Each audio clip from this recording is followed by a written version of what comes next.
Assalamualaikum warahmatullahi wabarakatuh. Apa kabar semuanya? Semoga tetap sehat dan bahagia. Kembali di Bismillah Channel, dan alhamdulillah hari ini kita bisa kembali sharing untuk satu tip atau beberapa hal yang harus diperhatikan ketika kita memasak nasi dengan cara seperti ini. Oke, ditonton videonya sampai selesai, dan terima kasih untuk yang sudah memilih dan juga mengklik video ini. Semoga saja bermanfaat untuk semuanya. Oke bunda dan juga teman semuanya, masak dengan cara seperti ini sebenarnya gampang-gampang susah ya. Gampang sekali bagi yang sudah terbiasa, dan susah untuk yang belum terbiasa ya. Karena pada kenyataannya walaupun terlihat sederhana, ada saja yang gagal atau nasinya nggak mateng ya. Saya tidak kurang tahu itu penyebabnya apa, tapi di sini saya akan berikan beberapa tips ya untuk supaya nasinya matang dan juga cepat ya. Untuk yang pertama adalah untuk takaran air, baik yang untuk menyiramnya ataupun air yang berada di bawah dandang ini ya. Sisakan kurang lebih 1 sampai 1,5 cm di bawah garis. Nah seperti ini, untuk kemudian kita pasangkan sarangannya. Jadi untuk yang belum tahu ya, tolong disimak video ini, mudah-mudahan saja bermanfaat. Kemudian kita masukkan berasnya. Ini kurang lebih 4,5 kg ya, walaupun ini sebenarnya untuk 5 kg beras, tapi ini nanti akan terlalu penuh deh ya. Jadi untuk pemula boleh dengan 4,5 kg beras ya. Kemudian kita tutup, dan jangan lupa kita nyalakan kompornya secara bersamaan ya, baik yang untuk air penyiramnya maupun untuk kukusannya ya. Ini tujuannya juga untuk menghemat waktu ya. Oke, berikutnya hal yang kedua yaitu jenis beras yang harus kita perhatikan ya, di mana beras itu ada yang lembut dan juga ada yang prol. Nah untuk beras yang lembut itu biasanya beras yang baru dipanen, dan ketika kita memasaknya juga biasanya nih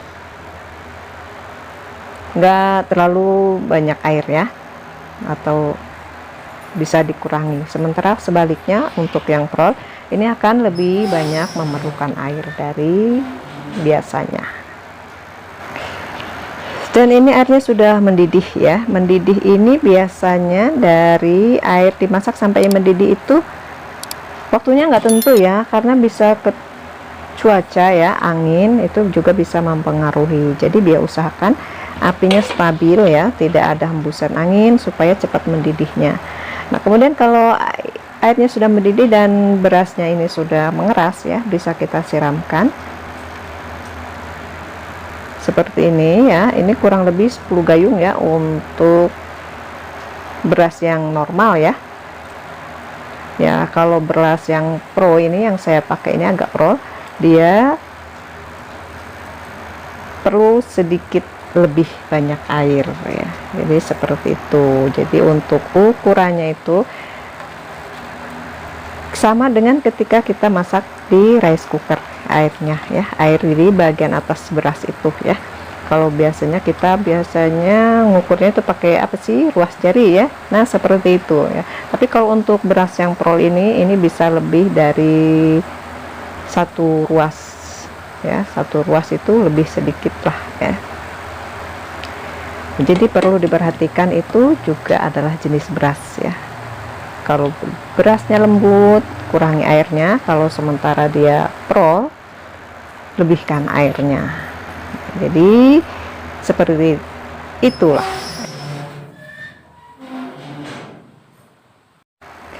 Kemudian untuk hal yang ketiga yaitu gas ya. Jadi kita harus perhatikan ketika kita memasak nasi itu, masalah gasnya jangan sampai habis ketika kita sedang memasak ya. Jangan sampai kita nggak tahu kalau gas itu habis ya, karena ini biasanya kalau kita habis gas ketika air itu baru kita siram, itu airnya akan turun semua ke bawah ya. Jadi nanti dampaknya yang atasnya mentah, yang bawahnya benyek. Nah, jadi untuk menghindari hal itu, kita perhatikan gasnya jangan sampai habis ya. Jadi dalam keadaan ya kira-kira cukuplah ya untuk mengukus nasi ini setelah disiram 30 menit ke depan. Tapi kalau hal itu terjadi, nggak usah panik ya.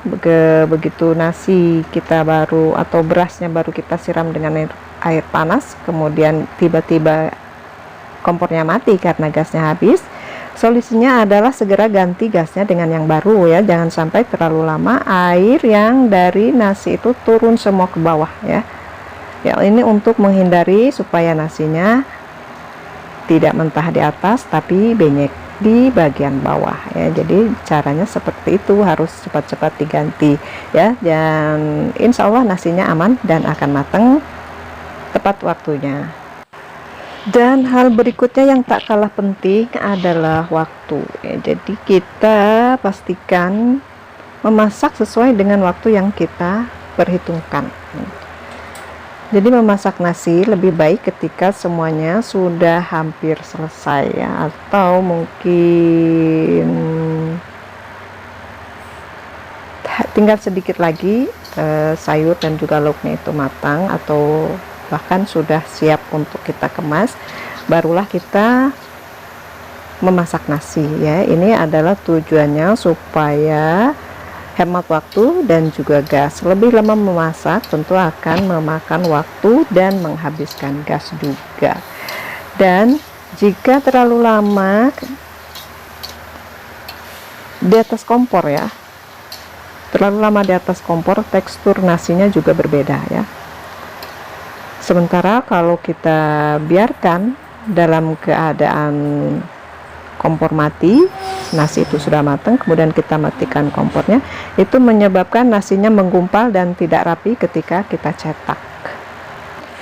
Jadi 25-30 menit setelah disiram adalah waktu yang pas untuk mematangkan nasi ya.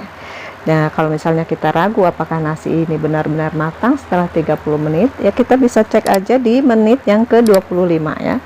Kalau ternyata belum matang, tunggu saja 5 menit lagi, insya Allah matang nasinya ya. Jadi kita bisa ngeceknya dengan cara seperti itu. Oke, gimana? Apakah ini cukup membantu? Tinggalkan pendapatnya di kolom komentar ya. Terima kasih sudah menonton video ini, semoga bermanfaat, dan dukung terus channel ini dengan cara like, share, komen, dan juga subscribe. Terima kasih. Wassalamualaikum warahmatullahi wabarakatuh.